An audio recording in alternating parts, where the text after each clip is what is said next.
Olá, Advisors! Estamos aqui com mais um Trigo no Coffee, um programa que eu tenho certeza vai ser imperdível. Eu estou aqui com o meu colega, o Marcos, sócio da FAMI, uma casa de investimentos enorme com mais de 65 bi de AUC. Tudo bem, Marcos? Tudo bem, Fusaro. Obrigado aí pelo convite. Tenho certeza que esse bate-papo vai ser imperdível. Eu também, tenho certeza. Pô, a gente estava falando nos bastidores aí, uma história que realmente eu fiquei bastante empolgado aí, a sua história é muito incrível, acho que um baita profissional e acho que a gente tem muito a aprender aí, acho que os advisors aí é uma baita referência. Mas me fala aí, Marcos, como é que... Vou chamar de Marcão, né? Por favor, Marcão, por favor. Né? Ô Marcão, me conta aí, onde é que você nasceu? Pelo sotaque, eu acho que você é do sul, né? Sotaque sulino, é isso? Pelo sotaque e pelos olhos azuis, né? Pelos olhos azuis também, verdade. Vou bem observar. Então, Fusaro, eu sou carioca, né? Eu brinco que já estou há um pouco mais de 3 anos em São Paulo. Tá. Só 3 anos? Um pouco mais de 3 anos em São Paulo. A gente tem a máxima no mercado financeiro, né? Que a morte de São Paulo chega para todos. Eu fiquei durante muito tempo construindo essa carreira no Rio de Janeiro, evitando de toda forma vir para São Paulo. Mas a empresa precisou que eu fizesse essa transição e eu acabei vindo para cá tem 3 anos. E você sempre morou no Rio, em São Paulo, ou você morou em outros lugares também? Eu sempre morei no Rio. Rio cidade? Isso, sempre morei no Rio de Janeiro. Eu brinco que sou carioca da Gema. Da Gema, subúrbio carioca. E desenvolvi toda a minha carreira no Rio de Janeiro. Perfeito. Tanto na parte mais acadêmica, passando por algumas instituições, a Fundação Getúlio Vargas, quanto na parte mais financeira, no The Bank of New York Mellon, na Unifinance, depois na Faros e agora na FAMI. E voltando a ser Faros. Depois eu explico essa história em mais detalhes. Boa. Mas você é casado?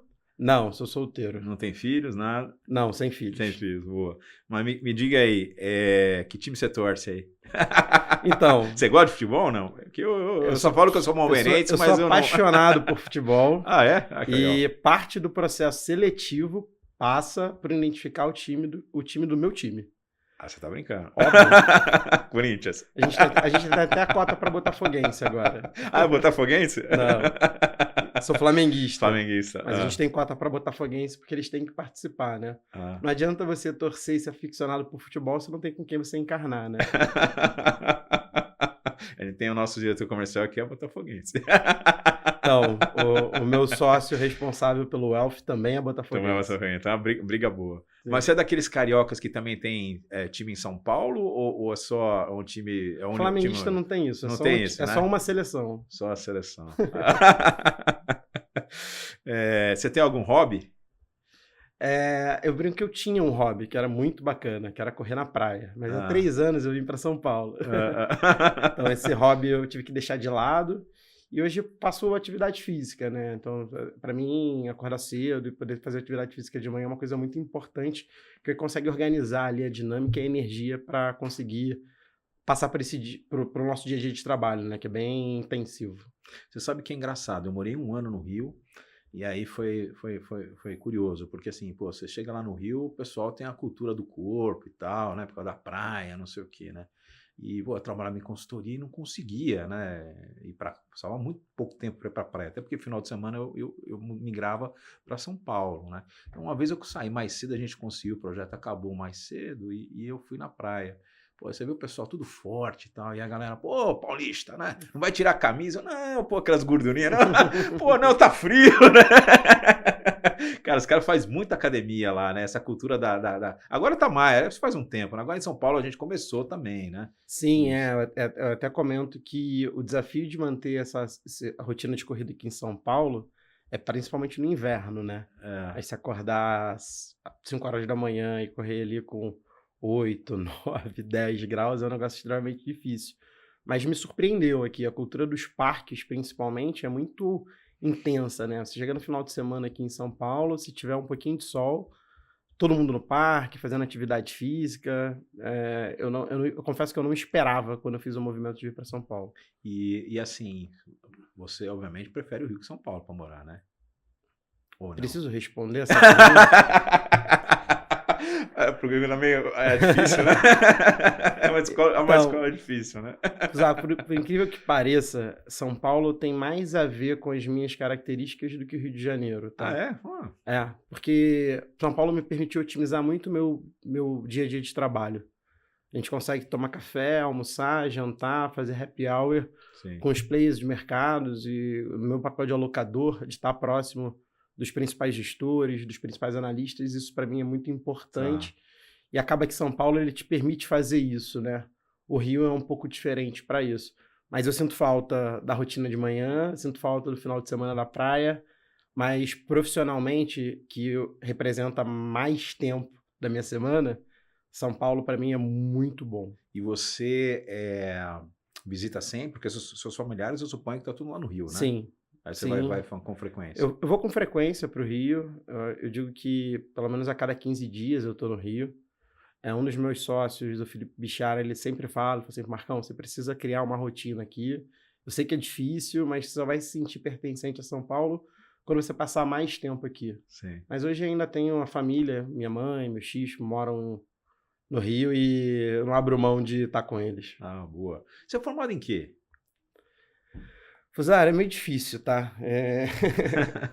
Eu sou formado em estatística. Eu brinco que eu fiquei durante anos tentando explicar para as pessoas que a minha profissão não era só para trabalhar no IBGE. Pô, cara, bárbaro. Me explica aí as pesquisas aí, cara. Quem que vai ganhar a próxima eleição aí? Você tem uma... Acho que se a gente pegar o histórico de pesquisas no Brasil e no mundo, a gente não tem... sempre, cara. Não tem uma acurácia muito boa, né? Realmente está difícil, né? Sim, tá bem complicado. Mas por que você decidiu fazer estatística? Eu acho que estatística me escolheu, Fusaro, sendo muito honesto com você, tá? No processo de de qual faculdade que eu ia fazer, eu comecei a tentar me apropriar ali de uma oportunidade, né? Que a gente começou a ter um programa no Enem, no Rio, e eu estudava em escola pública e, putz, fui muito bem nessa prova. E eu tinha ali um grupo de 2 faculdades que eu podia aplicar para passar pelo processo seletivo com a nota que eu tinha tirado. Entendi. Uma era a Unirio, para fazer computação, mas na parte mais de hardware, e a outra era estatística. E aí, como eu era bom de matemática, eu não entendia muito bem o que era estatística. Entrou. Mas eu falei assim, cara, isso aqui é alguma coisa que precisa fazer conta, e além de fazer conta, eu ainda posso tomar decisões, posso entender sobre outros temas. Parece interessante. Mas o meu grande sonho mesmo era trabalhar no mercado financeiro, mas na época fazer uma faculdade de economia, para mim era um desafio muito grande, porque eu nunca fui muito bom em história. Entendi. E fazia parte dos pré-requisitos para poder acessar. Entendi. Ó, eu vou parar aqui, vou servir o café, porque eu estava falando com você, né? A gente já fez uma dezena de programa e acho que de 20, eu esqueci de servir o café em 19, né? Então, deixa eu servir aqui, porque chama trigo no coffee, é só por isso. Né? Talvez se fosse trigo no beer, você não tinha esquecido. É verdade, vou mudar, ó, tá vendo?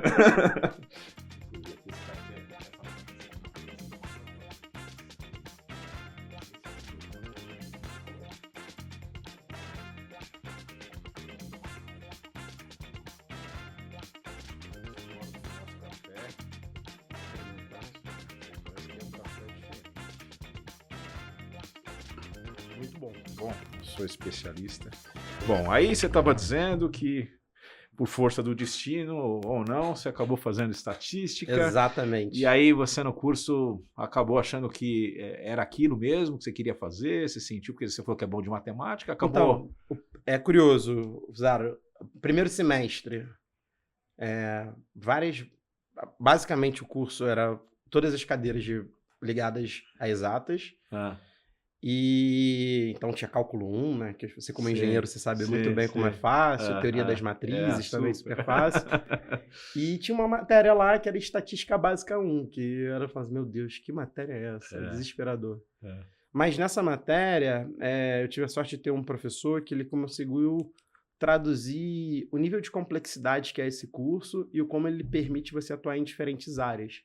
E naquele momento ficou muito claro que eu tinha um caminho para trilhar no mercado financeiro e que eu ia conseguir utilizar essas ferramentas para conseguir posicionar minha carreira. Então, eu comecei a me dedicar de forma muito intensa no curso e já direcionando para buscar oportunidades de estar em instituições que me aumentasse a capacidade de conhecimento econômico e me levasse mais para próximo do mercado de E capitais. por que você falou assim, eu gostaria de estar no mercado financeiro? Onde é que surgiu isso? Foi da família? Como é que foi essa... Hum, Você viu uma foto de alguém ganhando muito Foi um dinheiro? Como é que filme. foi? Num filme? Foi um filme. É. Não lembro agora o nome do filme, mas tinham duas coisas que me chamavam muito a atenção. Um era o Porsche e o Tá outro era vendo? e o outro era o pregão Viva Voz. Que Naquela época tinha o infelizmente, quando pregão. eu entrei no mercado de capitais, isso já Já não não tinha mais. existia. Mas aquela energia no processo de negociação, de fechar as boletas, era um negócio que para mim, tipo, me encantava, assim. Eu falava assim, cara, que negócio legal. Que legal. Pô, muito bacana. Aí você pegou esse mote e colocou isso como uma meta. Exato.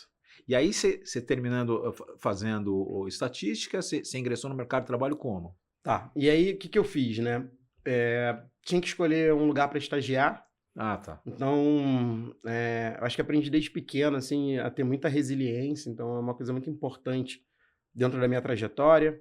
E muito de entrar em lugares e transformar esses lugares, né? Então, eu pensava assim, cara, eu tenho que fazer um curso de estatística, tenho oportunidade de estágio em diversas empresas, como é que eu vou fazer para chegar no mercado de capitais? Já sei, eu vou fazer um estágio numa instituição de ensino que seja excelência nesse lugar e que ele tinha como benefício fazer cursos atrelados ao mercado de capitais sem pagar. Eu falei, cara, é excepcional, então eu vou trabalhar na Fundação Getúlio Vargas. Entendi. Bom, já é um meio caminho andado. E aí eu comecei a estagiar na Fundação Getúlio Vargas. Isso, se eu não me engano, era no meu quarto, no quinto período. Tive a oportunidade de trabalhar com algumas referências econômicas, tá? Pessoas que eu brinco que eram meus ídolos, que eu via nas principais discussões econômicas, nos principais artigos econômicos, e comecei a aprender ali um pouco, um processo de aprendizado muito na observação, tá, Fusaro? De identificar a rotina deles, o que eles gostavam de fazer, como eles se dedicavam, o que era o inconformismo intelectual, de sempre ser humilde o suficiente para entender que você não sabe tudo. Entendi. E sempre com muita disciplina para conseguir avançar e aprender ainda mais, tá? Então, foi muito importante a passagem que eu tive na Fundação Getúlio Vargas, porque eu tive grandes bons exemplos de profissionais incríveis e consegui também ter acesso à educação mais específica para o mercado de capitais. Entendi. Então, quer dizer, ninguém da sua família foi do mercado financeiro. Você teve essa visão, essa questão, você gostou do filme, e aí você foi enveredando para esse lado, até que você conseguiu chegar como sócio, né? Que é um negócio bastante difícil, né? Surgir de uma carreira...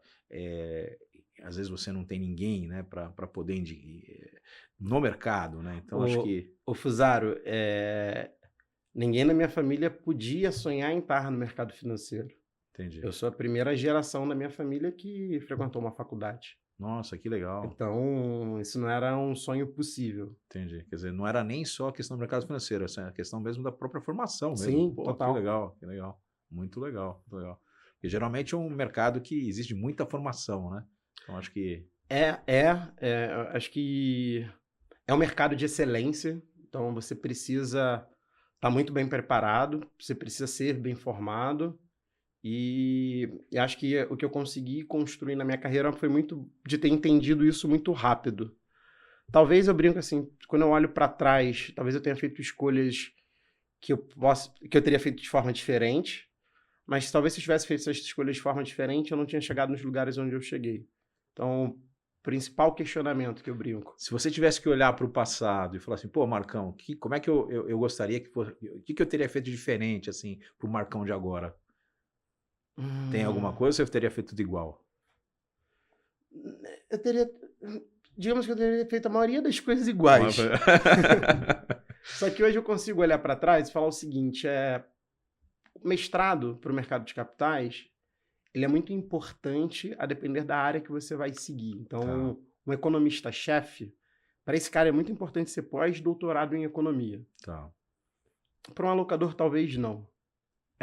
E o CFA, ele é muito mais importante para mais áreas no mercado de capitais do que um mestrado. Ah, entendi. Então, se eu pudesse olhar para trás e falar para o Marcão, eu ia falar assim, Marcão, continua fazendo tudo que você está fazendo, mas em paralelo ao mestrado, tira o CFA. Entendi. Para ser mais direcionado. Porque hoje você, depois de estatística, você fez uma pós, você chegou a fazer... Como é que foi a sua carreira acadêmica? Deixa eu tentar traduzir esse movimento, né? Então, eu fui para a Fundação Getúlio Vargas, me qualifiquei, aprendi mais sobre o mercado de capitais, trabalhava muito dentro do Instituto Brasileiro de Economia com índices de preços, parte mais econométrica, modelagem de preço. E no final do curso, quase na formação da graduação, eu tive a oportunidade de fazer a migração para o mercado de capitais. Tá. Então, eu começo a minha trajetória no mercado de capitais no The Bank of New York Mellon.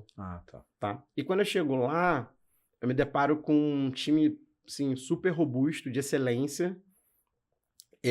Eu muito feliz de ter me acabado de formar ali na graduação em estatística, numa das faculdades que é a top 3 no Brasil.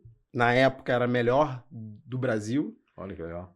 Mas ninguém conhecia a faculdade, que é a Escola Nacional de Ciências e Estatísticas, que é uma faculdade do IBGE. Tá.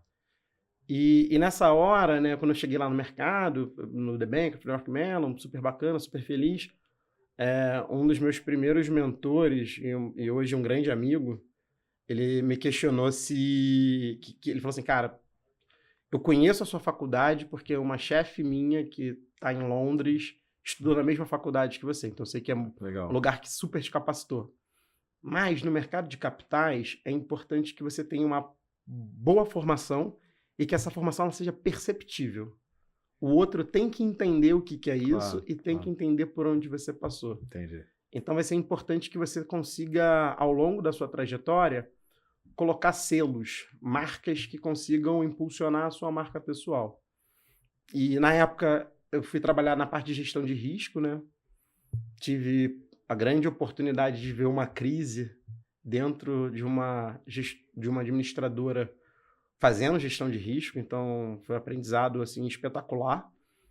E para aprimorar, né, o conhecimento na parte de gestão de risco eu brinco que é muita estatística, eu fiz uma pós-graduação em gestão de risco na B3. Tá, na B3.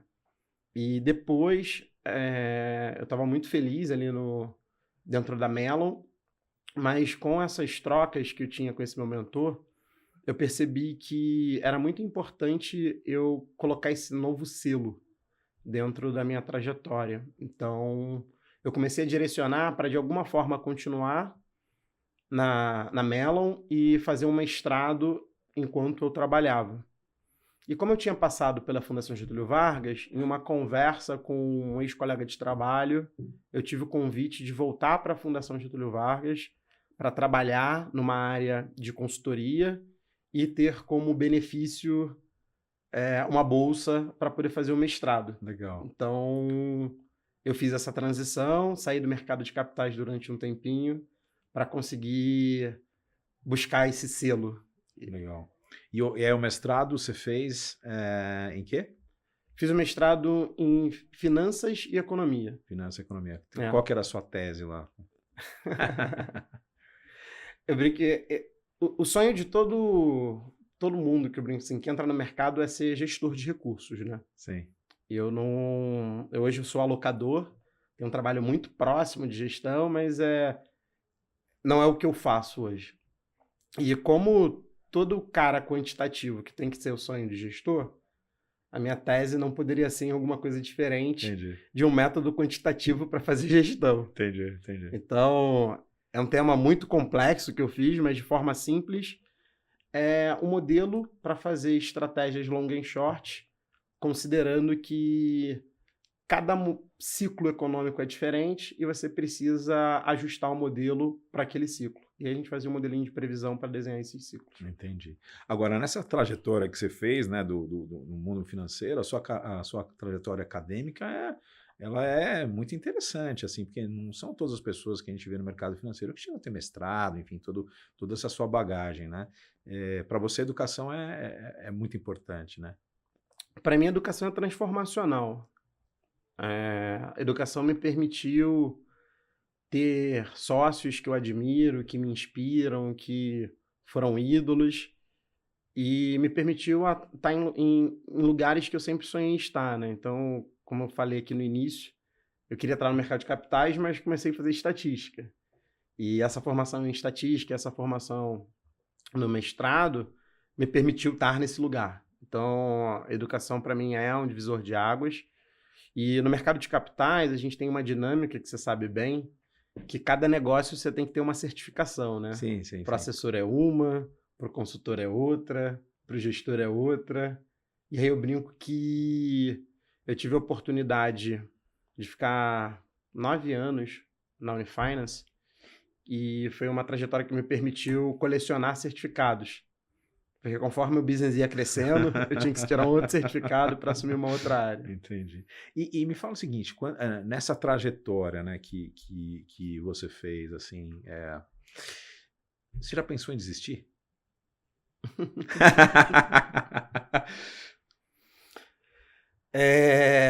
Zaro, talvez, mas sempre quando eu penso em desistir, eu penso em quem veio antes de mim, o quanto sonhou em me ver onde eu estou. E aí não dá pra desistir. Que é? Que é minha família. Sua família. Minha mãe, meus tios. Tá. A sua mãe, ela te incentivou muito nessa trajetória, ou seu pai? Como é que foi essa? Acho que meus pais sempre me incentivaram, assim. Sempre me incentivaram. Mas a minha mãe não dá nem pra traduzir. Desculpa fazer. Imagina. O que faz a sua mãe, que você está comentando?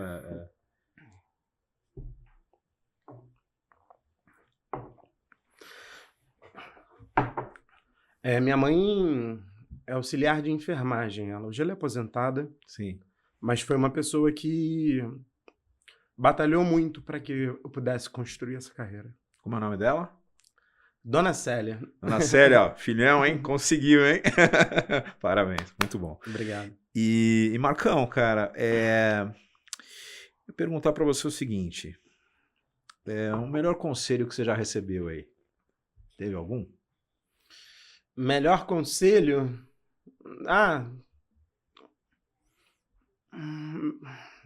Acho que toda lembrança de referência que eu tenho de conselhos e desenvolvimento vem muito da minha família. Então, acho que o melhor conselho que eu já recebi da minha família é sonhe grande. E depois de ver esse conselho, a gente vai evoluindo, vai pegando as referências de mercado de capitais e vendo outras referências. E a gente aprimora, né? Então, sonhar grande dá o mesmo custo de sonhar pequeno, né? Então, sonhe grande. Acho que a gente tem algumas referências que aprimoraram o que eu aprendi do melhor conselho que eu tive quando pequeno. Beleza. E quando você fala para sua família, porque a minha mãe, né, eu fiz engenharia, enfim, passei por algumas atividades e principalmente de relações com investidores, quando você está falando de ação, do mercado acionário, o pessoal não entende muito, né? Principalmente o pessoal um pouco mais antigo, e até hoje eu estou tentando explicar para minha mãe o que eu faço, né? No seu caso, é diferente? Você aloca o dinheiro da sua família? Como é que é? O pessoal, pô, dá uma dica aí. Ou não mistura? O Fusaro, eu não consigo explicar para minha família desde a época que eu era estatístico. É verdade. Eles tinham certeza que eu fazia pesquisa no IBGE. Tinham certeza que qualquer dia eu ia aparecer lá coletando o questionário da PNAD. Então, assim, acho que minha família é uma família grande, tá? Acho que é a primeira geração ali. Você é o único do financeiro? No mercado? Sou. Só. Mercado financeiro são sou quantos irmãos você tem? Eu tenho uma irmã da relação do meu pai com a minha mãe, mas eu tenho mais 3 irmãos. Tá. Que eu tenho um pouco... Então são em 4. Um contato, são 4. Sim, com você. Tá. E aí da minha família, muito referido ali à família materna, assim, eu sou o único do mercado de capitais, e eu brinco que durante um tempo eles não entendiam muito bem, principalmente a primeira geração, que são os meus tios ali da família da minha mãe, mas os meus primos super entendem o que eu faço.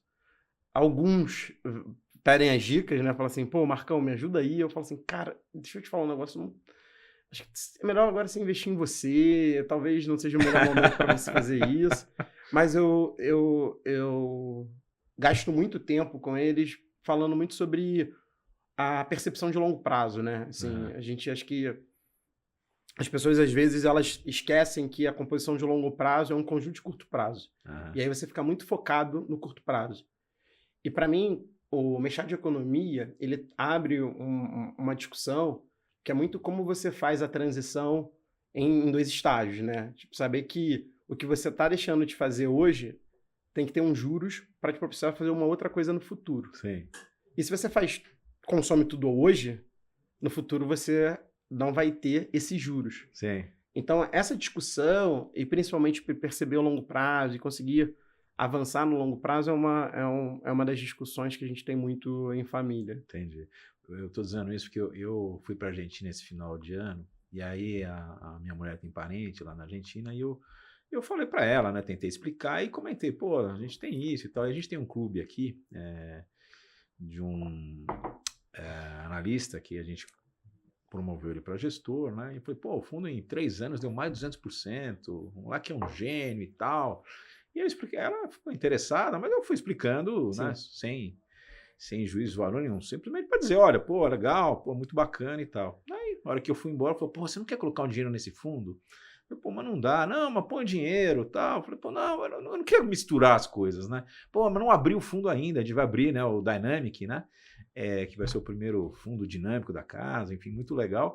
E aí, pô, ela ficou insistindo e me deu os dólares. E pior que me deu o dólar, porque na Argentina eles deixam dinheiro debaixo do colchão. Cara, eu tive que levar dólar.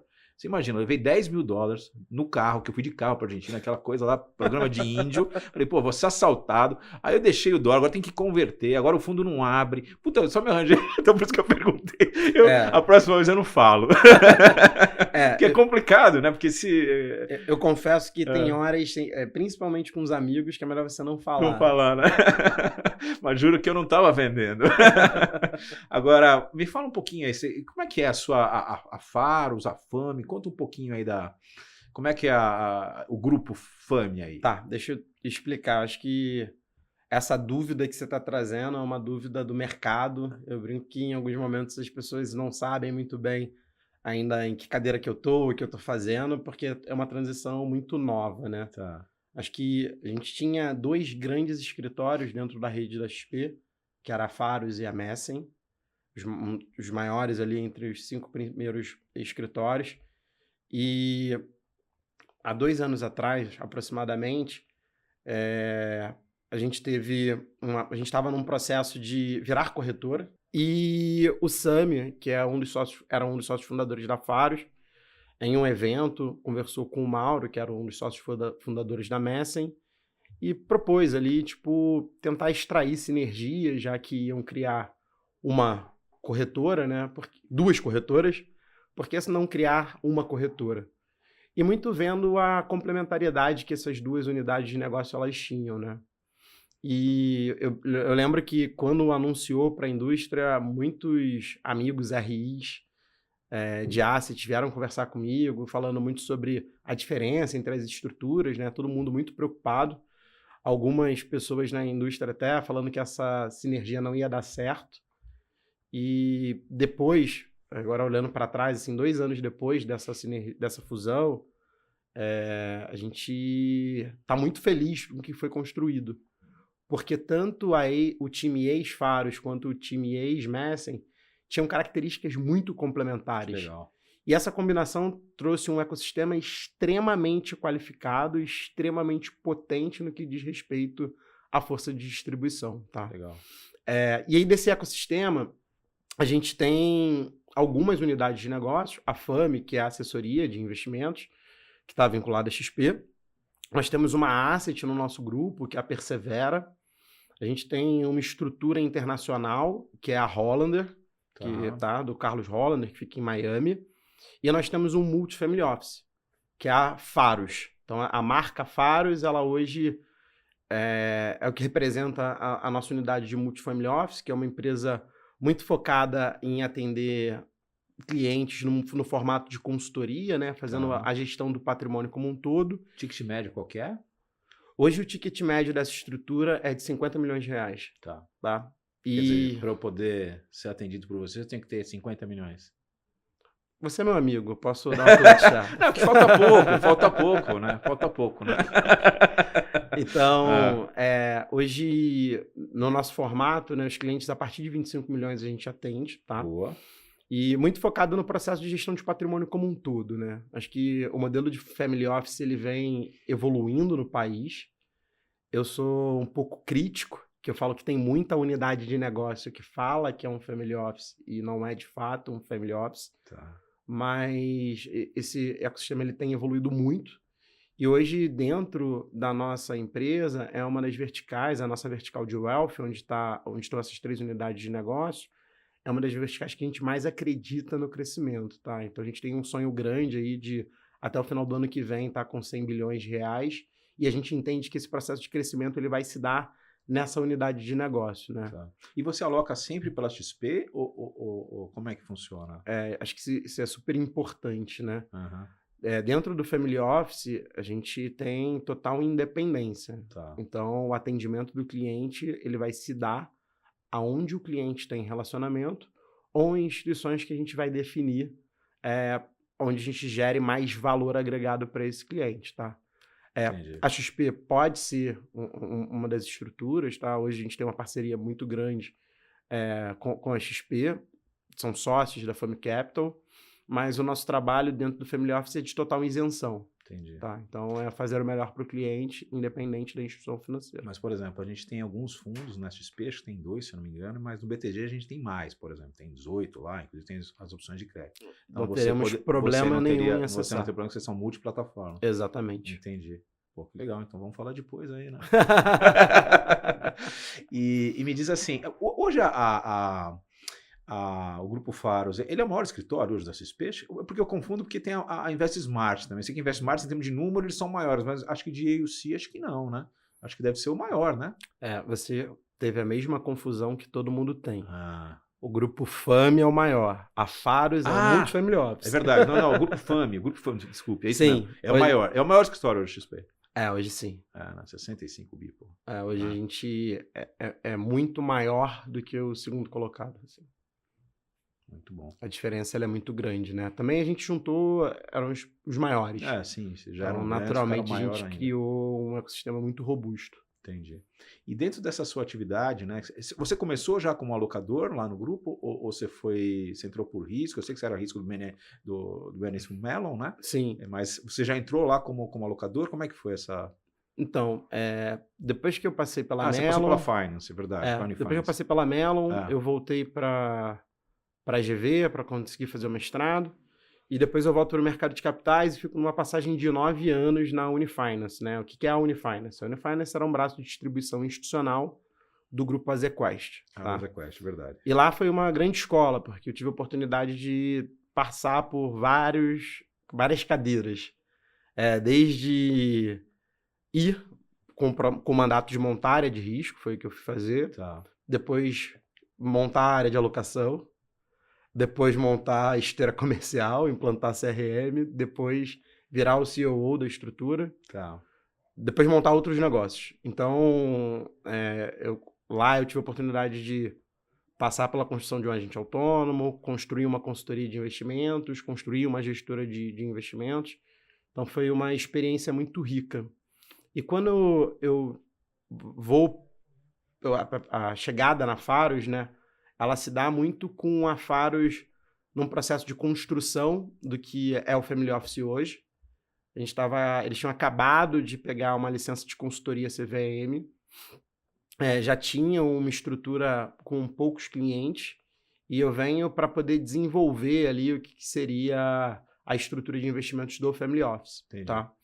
Então, eu chego com essa cadeira dentro do grupo, e tive a oportunidade ali de pegar um grupo super receptivo e muito preocupado ali com a diligência dentro dos produtos, né? E como eu te falei, a experiência anterior, ela me permitiu ter muito próxima percepção dos fundos de pensão. Então, naquele ambiente, eu consegui entender que gostar da gestora A em detrimento da gestora B tinha que ser alguma coisa um pouco mais do que a sua opinião, Então, a gente desenvolveu uma metodologia para conseguir categorizar, para conseguir dar um rating interno para essas estruturas. E como eu fui para desenvolver a área de investimentos do Family Office, naturalmente essa tecnologia começou a ser utilizada também dentro da plataforma de agente autônomo. Assessoria. Ah, que legal. Muito então, bom. A gente criou ali um ambiente super robusto no processo de avaliação de produtos e de um comitê de investimentos também para trocar ali melhores práticas do que deveria ser feito e como deveria ser feito. Então, lá em 2019, 2020, nós já tínhamos um nível de discussão e profundidade técnica que a gente não via em muitos escritórios, né? Entendi. Então, era uma sinergia muito bacana essa já interação do Family Office com a assessoria. Legal. Agora, assim, por exemplo, faz o seu jabá aí. Como é que a gente faz, né? Não como faz, mas qual diferencial você acha que hoje tem a Faros aí, na questão do Wealth Management, né? Para quem quer ingressar aí como um cliente, né? Qual que você acha que é diferente ou a vantagem que vocês têm em relação ao mercado de uma forma geral? Não, perfeito. Hoje, dentro da nossa estrutura, né, acho que o grande diferencial que a gente tem é que hoje a gente tem um time super robusto, muito focado numa quantidade muito pequena de clientes. Tá? São quantos?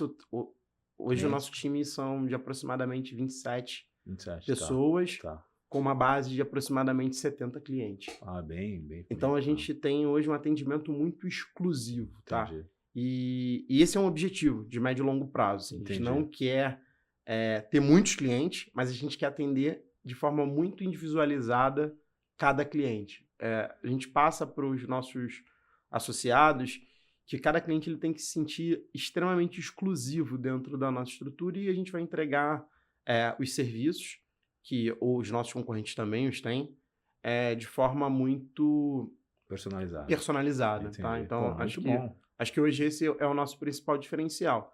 E hoje a gente tá muito focado em desenvolver essa área, né, Fusato? Então, a gente hoje tem conversado com muito bankers de outras instituições que estão em estruturas menores e a gente acaba entregando ali uma unidade de serviço bem completa e bem complexa para o cliente final, tá? Acho que a gente consegue se apropriar do tamanho que o conglomerado virou, né? Uma instituição financeira de 65 bi nos nossos acordos e, consequentemente, entregar um serviço de maior qualidade. Pô, muito legal. E essa carreira é incrível, né? Uma pessoa que veio de uma família simples, né? Chegou aí, aonde você chegou, sócio, tal, uma baita background, formado, enfim, com tudo isso. O que você daria dica, assim, para quem gostaria de ter uma carreira similar, enfim? O que você acha que seria o conselho que você daria para essas pessoas? Acho que o conselho principal para mim é educação, formação. É muito importante você ter um alto nível ali de conhecimento técnico para se desenvolver nessa carreira. Vou para um caminho também que não foi um caminho que eu segui, mas que eu entendi hoje que ele é muito importante. Tenha acesso às pessoas, trate as pessoas de uma forma muito... priorizem as pessoas. Como eu sou um cara mais técnico, a parte relacional ela nunca foi uma coisa muito importante para mim. Mas para mim ficou muito claro ao longo da minha trajetória que cultivar boas relações elas são muito importantes para o processo de desdobramento da sua carreira. Tá? Legal. E o terceiro ponto para mim sejam resilientes. Tá? Não é uma corrida de 100 metros, é uma maratona. Então é muito importante que a resiliência ela seja uma palavra-chave nesse processo. Fantástico, muito bom, muito bom. Agora a gente vai começar um bloco que eu gosto muito, que é o bloco Maria Gabriela. A gente fala high frequency, a gente adapta Maria Gabriela high frequency para o mercado, né? Onde a gente faz algumas perguntinhas aí para você responder rapidamente, né? Cidade inesquecível. Salvador. Um lugar que gostaria de ir? África. Mas África é o continente ou alguma coisa específica? Ano passado, eu fiz um teste de DNA para poder identificar ali de onde eu vim, quais são as regiões que explicam a minha história, né? Aí eu brinco assim que eu tinha certeza que tinha um percentual alto na África, mas eu descobri uma outra coisa também, que tem um percentual alto na Europa. Principalmente ali no leste europeu. Então eu sou, Sério? tipo... Ah, que maluquice. Eu sou 49% africano, 35% do leste europeu. Olha só. Que bom. Eu quero aprender a... Quero aprender a... desconectar. Desconectar. Um filme? Tem um filme que retrata a história de um corretor americano com o Will Smith. Ah, eu sei, pô, filmaço, puta história de resiliência, né, que ele tá no filho dele e tal, a mulher enche o saco, e que, pô, aqui é um filmão. Eu tô tentando lembrar, não sei o que de... Não é Milagre, sei esse filme, muito bom. Daqui a pouco eu lembro o nome. Eu também lembro. Fantástico, fantástico. Uma pessoa que admira. Minha mãe. Sua mãe. Que é sucesso pra você? Pra mim, sucesso é sucesso em comunidade. Ninguém é feliz, ninguém é bem-sucedido sozinho. É muito importante que você tenha a capacidade de entender que quem veio antes de você merece e precisa celebrar junto com você. Cara, muito obrigado. Cara, fantástico. Parabéns de novo. Consideração final. Se você quiser falar, fica à vontade. Acho que a consideração final que eu deixo para quem está assistindo é: acreditem nos seus sonhos, acreditem em vocês e o processo, e acreditem no processo. Porque muitas das vezes vocês vão achar que o timing do acontecimento está diferente, mas o processo ele acontece no longo prazo, que é uma combinação de curtos prazos. Então, em algum curto prazo, pode parecer que você está se desviando do seu objetivo final, mas sejam perseverantes e resilientes, que o processo ele funciona. Fantástico. Advisor, falei que vocês iam gostar, eu adorei. Mais um episódio. Muito obrigado a todos e até a próxima com mais um Trigo no Coffee. Abraço.